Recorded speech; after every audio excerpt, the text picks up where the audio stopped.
Hare Krishna. Thank you all for coming. I have a,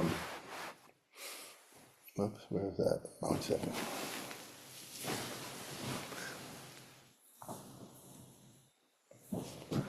I have a uncharacteristic, a little bit of a cold today, so greetings from Boca Raton. It's so nice to spend time with Lakshmi Nrsimha Prabhu and his wife, Gokula Priya. It's like a real power couple, and they have a beautiful place. And we had a program yesterday, and we had 60 people. Before the program, I was constantly meeting people, so it's a nice example of Prativiti Achiyati Nagarari Gram. Lord Chaitanya said, my name is chanted in every town and village. And how he, just went to, yoga studios and Indians and Russians, and they have quite a nice congregation. And I spoke on forgiveness and yoga, and I made the point. I made the point that forgiveness is probably the most essential quality to have to practice yoga. And the reason I gave is because if we hold hate in our heart, even what I call justified hate in our heart, it covers the soul. The purpose of the yoga is to evolve the consciousness. Hate degrades the consciousness more than anything else, which is why the first niyama, the principles in yoga, the foundational principles of controlling the mind in relationship to others. And if you can't control the mind in relationship to others, the extent that you are violent with them or want violence to them, there's no question of beginning yoga. So people really, so many people came up to me after the class because it's such a,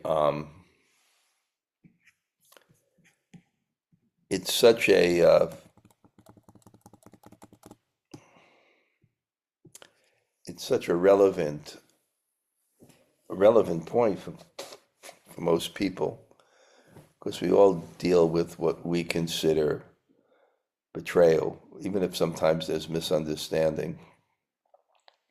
So because I'm very open with all you, I never do well the day after a program. So Monday is usually my useless day. But because we had the program on Saturday, Sunday is my useless day. It's just not my program. I thrive on regulation. So staying up late, and then, after the program and you've given so much energy, you eat something, and so it wasn't my usual sadhana. When you see me, I'll make up for it in the rest of the day, I hope. So let's go to the Bṛhad-bhāgavatāmṛta, and let's see what I can do.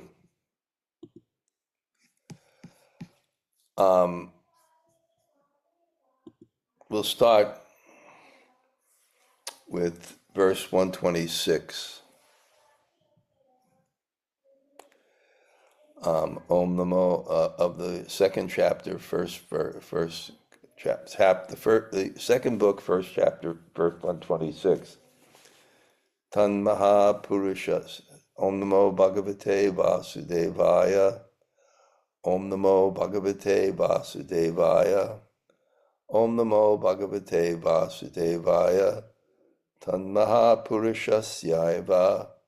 Prabhāvāt tādṛśena japena citta-śuddhir me tatra śraddhāpy ajāyata. By the influence of that person, Even such aimless chanting purified my mind, and I developed faith in the mantra. Purport. Without scientific knowledge of its practice and significance, the young sadhaka Gopkumar could hardly have solid faith in the mantra. He was not firmly convinced of its efficacy, nor was he affectionately attracted to it. Nonetheless, his naive chanting purified his mind of lust and being greed. Just a point here, you can meditate and get effects in two ways with a mantra. One, out of obligation and duty, very yogic way, and it'll purify your mind. And one, out of affection and sambandha, relationship with the mantra. Now, when you have relationship with the mantra, because mantra is God and sound, you have two advantages. One advantage is an emotional connection to an object is much more powerful than an intellectual one. And the second, because the object is not a prop, it can reciprocate with you. That's why bhakti is called the path of grace.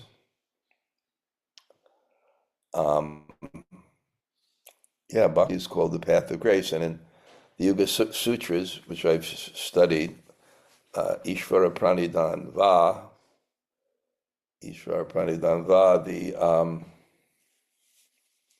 where it actually recommends in the Yogic Sutras, although it's just a psychosomatic, I don't know if that's the right word, but it's just a mechanical process. You can use any object in yoga, or you can worship God.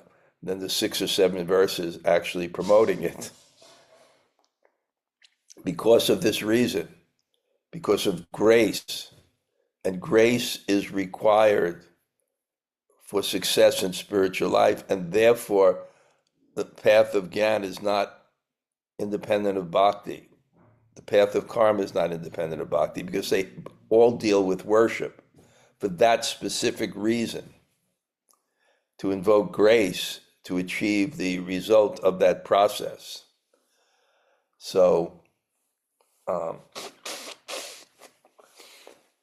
Gopkumar is telling his story. Now, just to put it in context, remember, and I think I can do this in 2 minutes, Uttara wanted to know about the place, Maharaj Bṛhad, that, because she heard in the first book, the story of Narada, not in her first book, it's contiguous, but Maharaj Bṛhad is giving a summary of the Bhagavatam. The first most important point to achieve the ultimate destination is that the topmost recipients of people who achieve the ultimate destination,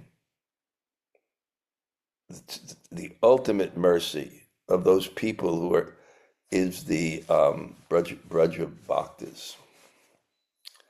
And the topmost Bṛhad-bhāgavatāmṛta of Krishna, of course, is Srimati Radharani, which is his Purna Shakti. Now, to enhance that understanding, the place, and Maharaj Bṛhad tells a story about a Mathura Brahmin who left, his family left and settled someplace else. And there was a Devi, a Shakti deity, a Durga deity type of thing. They have different names.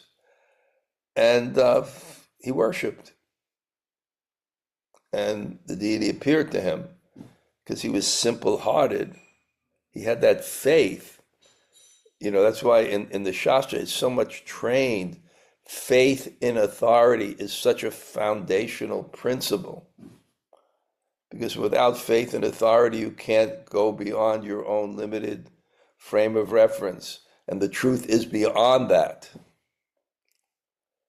So from the Bhagavatam, Acharyamam, Bijaniyam, Navamanyeta Karche, should worship the Acharya as my very self. Don't envy him in any way, because we envy or hate those who restrict our control. And knowledge restricts our control. A parent wants to restrict the children in certain reasonable parameters, and I guess you parents are there. You know the children are at the edge, always pushing, and they maybe resent it to a certain extent. Of course, parental love and affection and how those relationship works, but it's like psychological. So even the Bhagavatam 5,000 years ago say, don't envy, don't hate. Coming under the truth sets you free. The truth will set you free. If a prophet said the regulative principles of freedom. So they had faith. They had faith in their parents. They had faith in their teachers. They had faith in their leaders. And their leaders and parents and teachers were very qualified because it was a system in society that trained people according to principles. Very challenges today to denigrate authority, denigrate order, which is why the phenomena I'm reading about this, and it's become so apparent. For example, the Catholic Church, there's more people joining nunneries, there's more people doing priests, and the ones that do are more conservative and more traditional. Because when a society becomes disorderly, then chaotic, then people gravitate towards tradition. Anyway, I'm not an expert at it. This is relative knowledge of my own perception of it, but it's a fact that people become conservative when logos is challenged. I thought when we grew up, the order was so controlling that we gravitated towards chaos, things that are alternative. I think people always do alternative. Alternative now is traditional. But anyway, he had that simple faith. And therefore he worshiped that deity with that simple faith.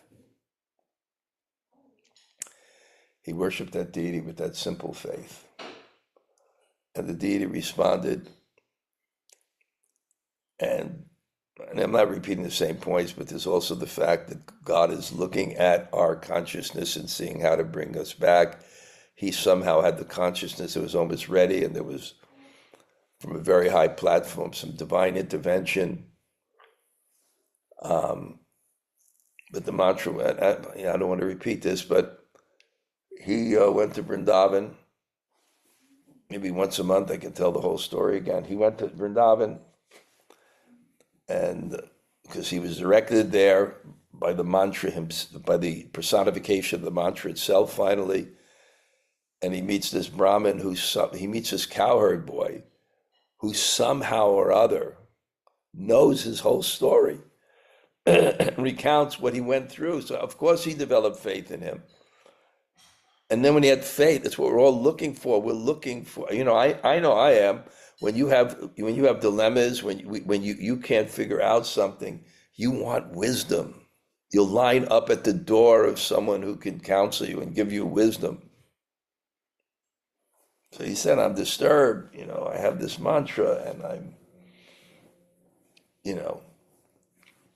I don't really know about it. And I can't, I want to perfect it. I have some faith in it because the Devi told me, and he please tell me, what is the goal? What is this is the typical fundamental question. What is the goal and what is the practice to attain it? And then, the Brahmin told him his basic principle is, the goal is prema bhakti, and you should understand that the most efficacious way of attaining it is Nam Sankirtan. The Bṛhad-bhāgavatāmṛta promotes Nam Sankirtan. The last verse in the Bhagavatam is Nam Sankirtan. The very last verse, I believe, in the Bhagavatam. the next last verse. The last verse is Nam Sankirtan. That's the conclusion. Sing the holy names, chant the holy names. And then this cowherd boy, which is Gopa Kumar, this cowherd boy then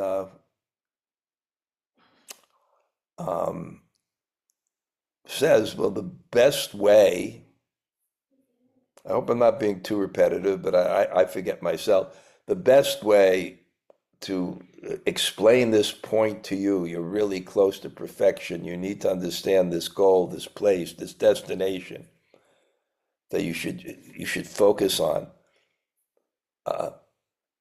The best way to do it is through me telling my own story, which generally we don't do because it puts us in the center, but we'll be protected if we tell it because our experience is relevant to other people's experience. And if we can,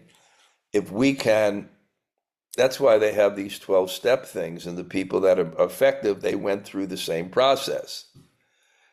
It's not necessarily, the guru or the Maharaj can step in there and enlighten people. People are enlightening others, how to recovery, how to, get over drugs. That they enlighten people because they went through the same steps. He begins to tell his story, which exactly parallels this Brahmin story in many ways, because he also gets a mantra. Gopkumar, I'm a cowherd boy, and there was this beautiful Brahmin, and we'd even make fun of him, but he loved us. We were cowherd boys. So I began to serve him a little bit. And then then he told me, just bathe in the Jamuna, come back to me. I want to give you mercy. And mercy became tangible in terms of what someone gives. I'm going to give him the holy name. Anyway, he gave him the same mantra that Brahmin had, so it's so relevant. And then the same thing happened. Although the Brahmin never got instructed about this mantra, Gopkumar also, because his guru went into such a state of ecstasy. I didn't really know what the mantra was. He wanted to explain to me the method of worshiping, but as soon as he mentioned that object of meditation, he was overwhelmed. He became confused. He began crying and regained his consciousness. I didn't want to disturb him. He stood up and went away. He was distressed. He was inseparable. And after that, he could not be found, and he didn't have a set residence. And I had no idea about this mantra, what the fruit of it is, but somehow he says, out of respect, I constantly chanted this mantra, just out of curiosity. He had affection. I'm given this. But he didn't want to chant in public because he was embarrassed.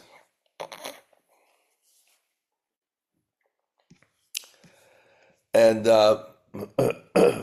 but even the chanting, which was here it says aimless. I don't see that in the word for word, but I'm sure I'd still develop faith in it because I was being purified. Cheto darpanam marjanam bhava mahadavagni nirvapanam shrekaraiva chandrikaranam vidyavadu jivanam anandam buddhi vardhanam pratipadam punamritas vardhanam savatma snapanam para vijayate Sri Krishna Sankirtan.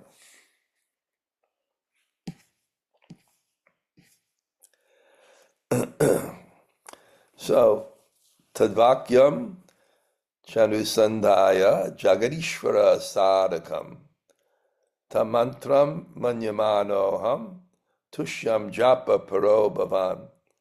Contemplating my guru's words, I understood the mantra to be the means for achieving the Lord of Universe. He said, I'm giving you God's mercy. So he said, okay, I'm giving you God. This mantra will reveal God. Thus I became satisfied and absorbed in chanting. And it was Guru, and I somehow had faith.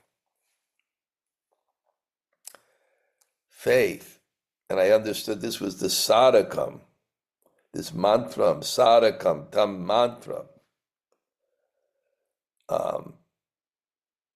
Jagadishvara, for attaining, and anusandhaya, I'm contemplating vakyam, I'm contemplating his words. This is the process. We hear from the Bhagavatam, we hear from the Vaishnavas, we hear from Guru, and we get good ideas, we begin to contemplate them. And when we incorporate them in our lives and apply them, we realize those words and our mind changes and we become enlightened.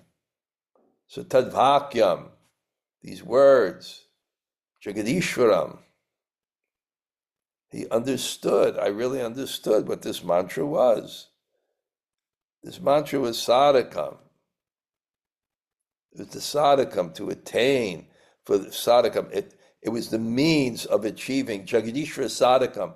It was the sadhakam, the means for achieving the Lord of the universe. And so I was doing it and I became satisfied. Purport, Gopkumar's guru had told him, accepting the Supreme Lord's mercy, remembering this, Gopkumar concluded that the mantra was meant for obtaining the favor of the Supreme Lord. This was a satisfying reason to take enthusiastically to the chanting. Kidrasho jagad isho saud kadava drishyatam maya tareka lalaso hitva grihadim tanavim agam.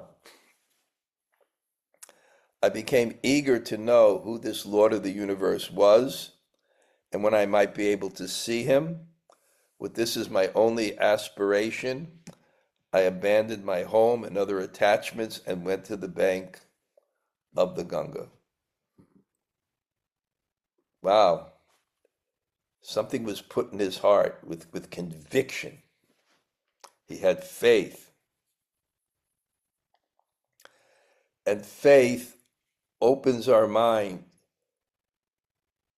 when the faith is reposed in the proper authority. It opens our mind and our consciousness to a higher reality. So he was experiencing something. And because he had that faith, then I became eager to know this Lord of the universe and when I might be able to see him. With this as my only aspiration, I abandoned my home and other attachments and went to the bank of the Ganga. How do we develop faith? I was writing an article and then I lost it somehow. So I'm sending a reprint, but I'm glad because I re-edited this reprint of something. But I want to, how do we come? How do we stay? Why does someone leave? We come by faith, which is some experience. But how do we stay? That experience connects us with the authority on that experience and the text on that experience as the goal. But we begin to look through those texts and we get to see the whole world in relationship to elevating our consciousness. This is what knowledge is. Knowledge teaches us, shows us what's the utility of everything. And we begin to see the world as connected. We see everything connected. Everything is God's mercy. And we begin to understand how we use everything to elevate our consciousness. And it's a profound experience. So in these two things, renewing the experience and maturing our understanding of reality to fortify and inspire us, to fortify that experience, to fortify the means of that experience, we develop faith. So this is what happened. I became eager to know. And therefore, his faith was so strong that he went to the bank of the Ganga. But what we'll realize is different people are on different levels of the journey. They're on different levels of the journey. And generally, you when you come to spiritual life, you start from where you left off, basically. So some people start at a very high level of faith, and then they're ready to just go and give themselves. I was with Raghunath last week for a few days, and he was really appreciating my God brothers and God sisters. We gave everything. We were ready. 100%. 100%. It's not ordinary, I think, for people that I see these people, 100%. Purport: wanting to identify the Lord of the universe, Gopal compared it to familiar people and things, but he could find no clue in the place where he had been brought up, so he left home to wander in search of the Lord. Tarachanka Tvanim Shrutva Tatpadam Pulinam Gata Vibram Dikshanam Tatra Shalagam Shilachak Shalagrama Shilarchakam. Hearing the distant sound of a conch shell being blown, I followed that sound to the origin on the sandy bank of the river. There I saw a Brahmin worshipping a shalagram shila, and I bow down. Seeking for the truth is humility. That's the foundation of humility, because you're acknowledging that you're not an authority on your life and your happiness, and therefore you're seeking for one who is. And if we give up that seeking, we're closing our consciousness, and we're becoming overcome with ego. Kimimam yajasi swamin iti prishto maya hasan sovadat kim najanasi Malayam Jagadishvara. I asked him, Master, what are you worshiping? Laughingly he replied, Dear boy, don't you know this is the Lord of the universe?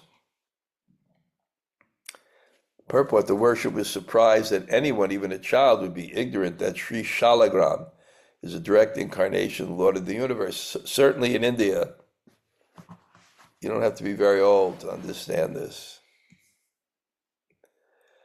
Tachutvaham susamprapto nidhim labvena nirdana nashtam va bandavo bandum paramam mudham aptavam. Hearing this, I felt unlimited happiness, like a poor man finding a welcome treasure, or a family man reuniting with a long-lost relative. So that search, and when you find it, it was nice here at the program yesterday. 2 people that I met in Govardhan that live in Florida. One came to the program 4 hours from Gainesville, another from Miami. And they found their treasure.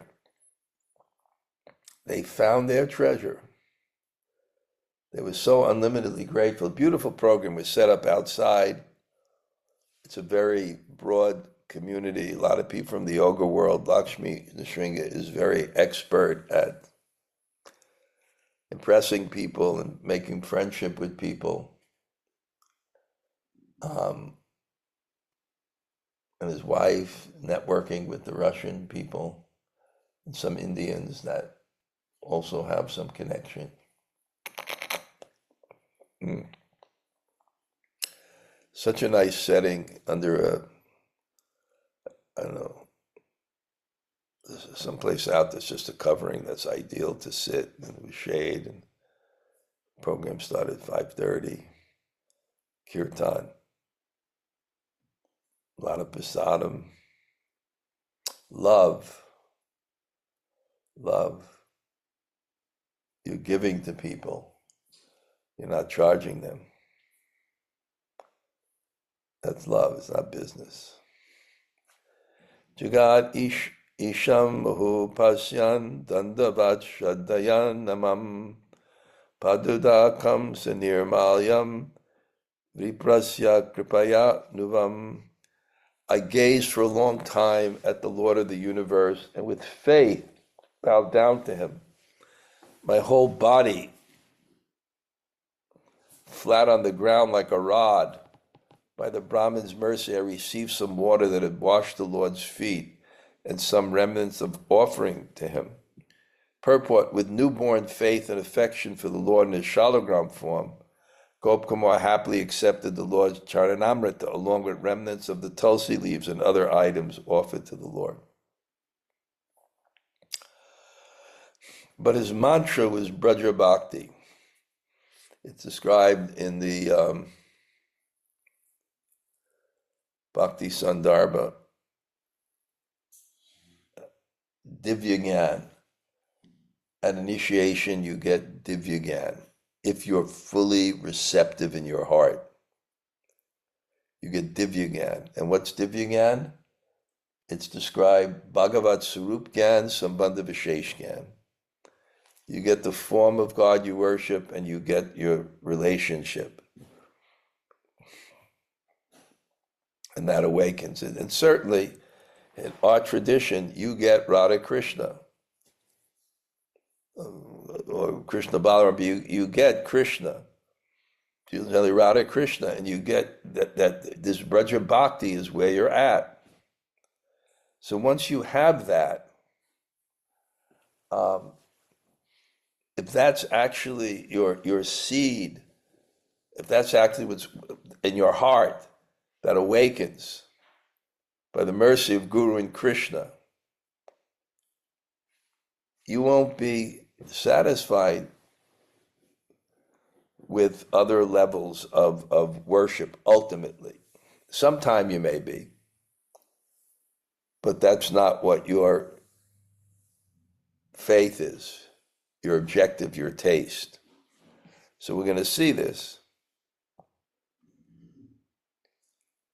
Ujjatena griham gantum karande tena shayatam jagat isham velokyarta vyalapam shasyam indrasam. Then the Brahmin, preparing to return home, lay the Lord of the universe to rest in a box. Pain to see this, I tearfully complained in this way. Aha drita krandhantur tar astane parameshvara kimap yashau nachambukta nidra tu shudayakatam. My God, you are putting the Supreme Lord into a box, such an unfit place, and he hasn't even eaten. How will he sleep if he is hungry? Purport: Gop Kumar thought the little box an ill-chosen place for the Lord of the universe. Told that being placed in such a box is what is done with the deity after worship to him is finished. Gop Kumar replied that he had not seen the Brahmin make an offering of food substantial enough to satisfy the Lord's appetite, and the Lord should not be forced to sleep without first being fed. Prakratyaiva jananani matara brahmanottama asmid balakshana kaschit kvapyasti jagat ishvara. O excellent Brahmin from Mathura, because of my material conditioning, I was unaware that the Lord of the universe is different from everyone and everything in this world. Purport: Gop Kumar was ignorant of the Supreme Person's transcendental nature. The Lord can enjoy himself everywhere simultaneously by expanding into an infinite number of forms. There is no reason to worry that he will go hungry because of one devotee's neglect. He may be seen to be a small stone trapped in a box, but in fact the Lord is unlimited. I question this. If I was there when they were editing it, and I was there in the room when they would edit it, and it was amazing phenomena, going over each word, arguing each word, Gopi Pranadaya, Jayat Bṛhad-bhāgavatāmṛta, Keshava Bharti. That's why this is so clear. But when I read in the Bhakti Sandarbha, and I was very fortunate to read it before it was ever published, because Satyanarayana Baba was my friend, and he had translated, and he printed it out and gave me the copy before it was ever published. And what it does discuss is that if you have bhakti and you bathe the deity in cold water in the winter, the deity will get sick. If you don't feed the devotee, he'll get hungry. In other words, the devotee develops, God develops needs according to the desire of the devotee to serve him. He develops needs, and therefore gets great pleasure. So this is be the consciousness of one who's worshiping the deity, that I don't feed him. So I'm not sure about this purport. I'm going to have to ask Jayat Bṛhad-bhāgavatāmṛta. Yeah, we should worry. Our deity will starve. Otherwise, what's the consciousness? Why feed the deity at all? Ityakritrima santapam valapaturam abravit brahmana santayitva mam rinavad vinayan vita. As I complained and suffered in my uncontrived lamentation, the Brahmin tried to console me. Full of humility, he shyly spoke. Purport: the saintly Brahmin was ashamed of being too poor to feed even a human guest, what to speak of the Supreme Lord. And in fact, the place where he had now performed his worship simply had no facilities for cooking. But the humility the Brahmin felt was not caused by any external circumstance. It was a natural ecstasy of his individual type of love of God. This is a point I've been stressing. It's the way I try to figure out.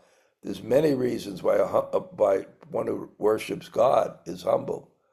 It was mentioned earlier in the first chapter of the first book, when that Brahmin said, when Narada is saying, you're the greatest devotee, he couldn't accept it. Because when you have God consciousness and what does it mean to be free from illusion? You see everything is God's energy, and you're a spark of that energy. So how can you be proud as you're advancing in Krishna consciousness and as your illusion goes? Your realization of your dependence on God and your insignificance increases more and more. And then how can you avoid the stark realization that we have rebelled from God and therefore we are in the world? We are nothing special. And then as that devotion increases and the thirst for God increases, the hunger for God increases. Thirst and hunger indicate on the material platform that you're lacking something, you're poor, hungry, humbling. Hungry is humbling, thirsty is humbling. But because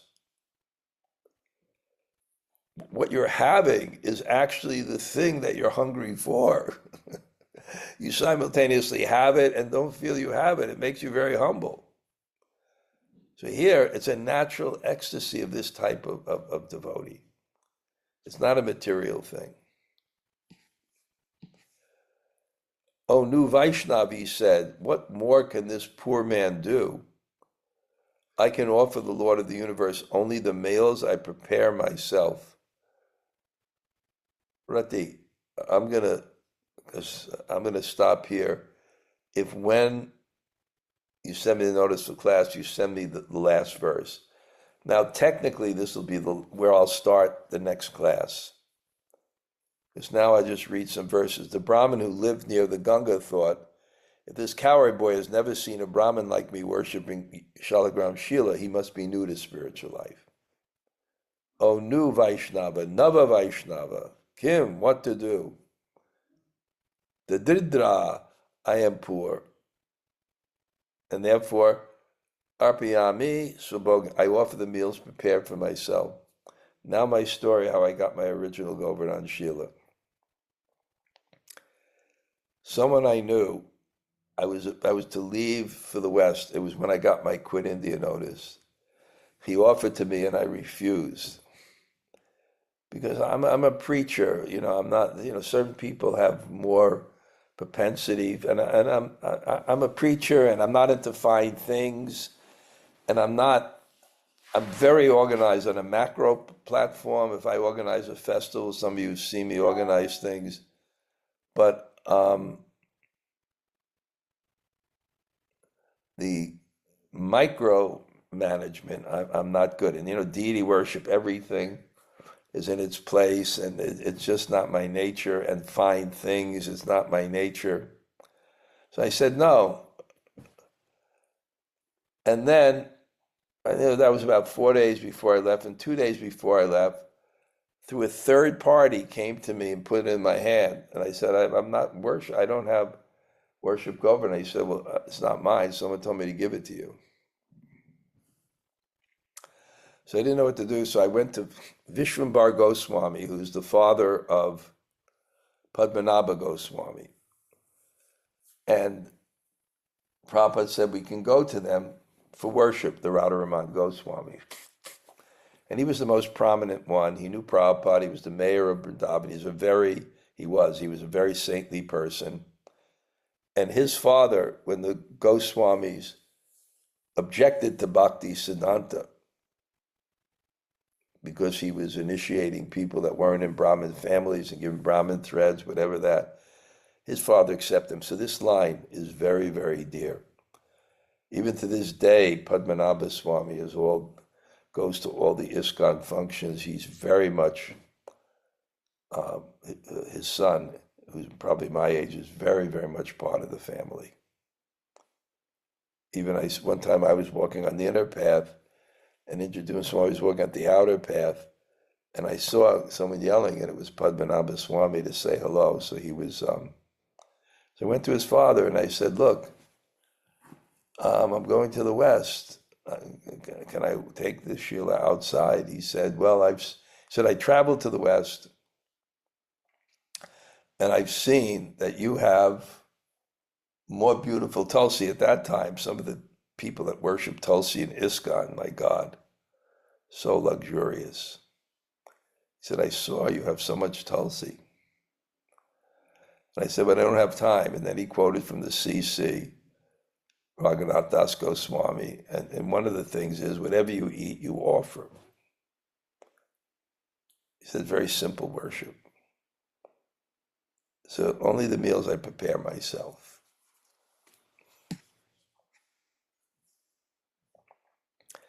If you are eager to see the Lord's opulence and a great festival as worship, please go to the capital city of this country's very saintly ruler. He is attached to the worship of Lord Vishnu in great love. You will find his city not too far away. Therefore you can behold the Lord of the universe is so difficult to see.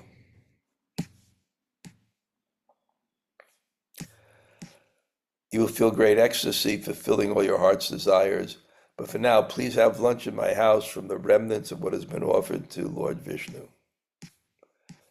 Delighted by the Brahmin's word, I offered him my obeisance, and without stopping his house, even though hungry, I set off for the capital by the road he had pointed out, because he said, yes, I really want to see real worship, and worship manifests, you please someone, I make this point, you please someone through the senses, but not for sensual things. It's your expression of love becomes manifest in a sensual object, in food and flowers and colors and forms, and the person feels that love through their experience of those things. So he's thinking, yes, I'm trying to find my mantra, we should go in opulence and find it. And then he gets there, and we'll discuss that next week. Okay, Jamuna Jaya, you still there? We ended before you begin your... Yes, Raj, I'm here. Thank you. Thank you for class. I love the connection of the deities' developed needs. And one of the things I love about Vasudeva at the Bhakti Center, he's so responsive to Radha Mulidhar and Gaurachandra. He Who's keeps that? on everybody about timeliness, and it's got to be this and that. Who's that? Vasudev. Oh, yeah. Yeah, so wonderful. But I think that the mic drop for me is seeking for truth is what humility is. And that's just really sums it all up. So Wanting to be ruled by truth. Truth. Wanting to be ruled by truth. And therefore, sometimes we're afraid of that. Mm. Okay, Jamuna Jaya, thank you so Thank you, much. Raj. Oh, and I saw a bit of the program on YouTube. It looks beautiful there. Oh, yeah, it is. It's actually quite. It's very beautiful. I saw just a tiny bit of it before my internet went out, but I saw you, and I saw you sitting there. It looked really beautiful. Yeah, I think the battery went out. Otherwise, my class would have been there too. So, okay. All right, Bo, Gail, you there? Hare Krishna Maharaj. Yeah, you know, when you were giving the meaning of yama, yama niyama like that, you said that it's controlling the mind in relationship to others. Yeah. So it made, a long time back, I think you did this, and I wish you would do it again, where you gave those very practical meanings of each of those 8 limbs, in a way that made it very relevant. Maybe I can do that next week. Let's see if I have, yeah, if I have the information I need, like, my copy of the Yoga Sutras. But maybe I can do that. But that's how I understood it. And niyam is how you control your life in relationship to yourself, like celibacy and things like that. So yeah. But that's the foundation. But that was my link about forgiveness, how important it is. Because if you hold this hate, what's the question of elevating the mind in consciousness and meditation? You're constantly degrading the mind. Mm-hmm. And it says that ahimsa is like an elephant's footprint. All other things, footprints fit within it. So there's no, you can't. It even takes precedence, for example, of honesty. Right? What if you're hiding someone from, you're hiding some Jewish people from the Nazis. The Nazis come, and they say, "Is anybody here?" And you say, "Yes, they're in the basement."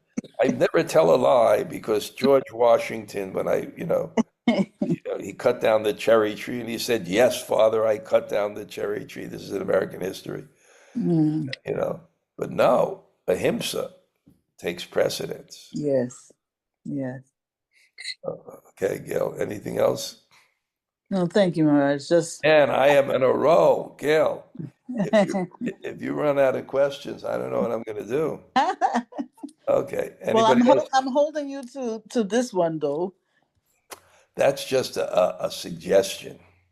That's not racking my brain because of No. But I mean, the little millimeter of logic I jumped thinking I'd get away with it. And you go, "No, why is that?" Okay.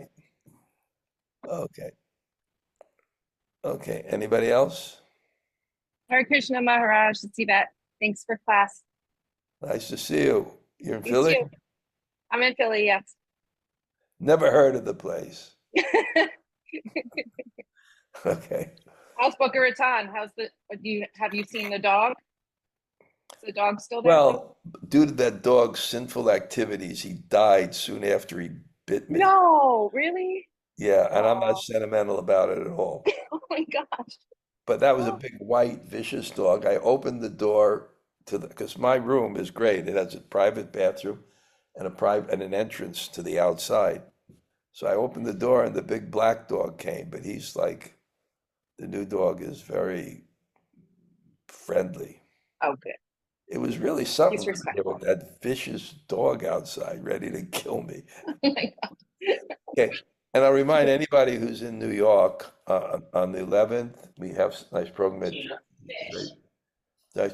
and please, I really want to support this program. I'm inviting us, a real Vaishnav scholar and not, advanced Vaishnava, and he's going to speak on the unique contribution of Sri Rupa Goswami, and it'll be something very, very deep, and that's on the 18th at 3 p.m. at Serenity Retreat. So I'd like to have, and maybe some other people will come because he knows people in the area. So let's see if how we can do that. Okay. Anybody else say hello? Hare Krishna Gauraj, Salal Govinda. And Braja, thank you for Thank you class. for class. Haribo. Okay. Haribol. Roger, I made it. I'm successful. Your mother would be proud. Okay, Haribo. Okay, anybody Hope you else? feel better. Okay, who else will say hello? Hare Krishna Maharaj, Surya Radhika here, and Shruti Sagar Das. Hi, Krishna Hey. Maharaj. Wow. Nice to see both of you, huh? thank you, Maharaj. We need your blessing, Maharaj. There's a lot going on. We're happy, but there's a lot going on. So love your blessings, please. A lot going on. Okay. The story of Maharaj Pariksit, King Udasi suffered so much, and then, he finally, at the end, he's in the kingdom, and then Vidura comes back and preaches, and then his uncle leaves, and so there's always some pinch in the material world. Yes, Maharaj. There's always some pinch. There's nothing that ever stays. You got to understand that. There'll always be something to not keep us completely comfortable. Although Surya Radhika, coming from her country and now so many devotees and going to festivals, she can't even believe it. She's pinching herself. She can't even believe it, going to, Rath Yatras and Sunday feasts and things. So anyway, if you guys want to call me sometimes next week, tomorrow morning I go to Columbia, but after that, okay? Haribo, nice to Thank see both Thank you, of you. thank you. Okay. Well, it looks like a good couple, though. Thank you. Thank you. Okay. Hare Krishna Maharaj, this is Hemala Radha. Haribo. Okay. Thank you so much for class. Beautiful, Okay. always. Thank you for always listening. That's so important. Okay. Anybody else like to say hello? Hare Krishna Maharaj. Bhakti. I'm in You- Brooklyn, Vrindavan, Prospect you- Park, Vrindavan. You're wearing that jacket. I'm thinking, why is anyone wearing a jacket? The weather is so nice. Yeah, it's chilly here today. It was beautiful yesterday, but it's chilly today. I was reflecting on what you said about seeking, and how it's a lifelong journey. And if you stop, then the ego takes over. So I always, I never really thought about it that way. I always thought that maybe one day I would stop seeking, that I'd finally think I was there, but I guess not. I think I guess I'll always be seeking. Because that's the nature of bhakti, because once the thirst stops, the bhakti stops. It makes perfect sense. Yeah. Yeah, of course. Of course. Okay, Bhakti. Thank you, Maharaj. Will you be in New York around the 18th? I really want to. I will do my best. I will Please- do my best. Please, Yes. please try. I really want to get some Okay. Okay. All right. Thank you, Maharaj. special thing. My only anxiety that, certain people doing certain things that day, we won't have enough people, but Okay. okay. Then I will commit. I will commit to you. Okay, thank you. And Thank my husband will just have to go without me. you. Just tell him, if he wants to know what being without the wife is like, let him talk to Mordecai's husband. Yes. Okay? He'll feel pretty. He'll feel pretty like, wow. Okay. Thank you, Maharaj. Anybody else say hello? Hare Krishna Gurudev. Okay, Jai Shri Radhe. Haribo. Very jealous that you gave that program on forgiveness that I really wanted to hear. I will give a personal class to you on that. Okay? Can't wait. Thank you so much. I could sum it up. I'll write about it this week in Monday morning greetings. Okay. Anybody else say hello? Hare Krishna Maharaj, Ishvari Sundri. Okay. Nice. Sorry, I keep missing you. Work is like taking me back. It just pulls me back in. I'm free this afternoon. If you're free, you can call. But I don't know. Okay. How long are you going to be in Florida? Till at 6 o'clock tomorrow morning, I leave for the airport. Okay, all right. I'll be there next weekend, but in Alachua. Oh, I'll talk to you later about it. I'll explain Okay. everything. okay. Haribo. Hare Krishna. Okay. Okay. Anybody else? Okay, I'm gonna just look at the list and just be thankful for everyone that came. Thank you so much. And why don't you call Patrick Gischak?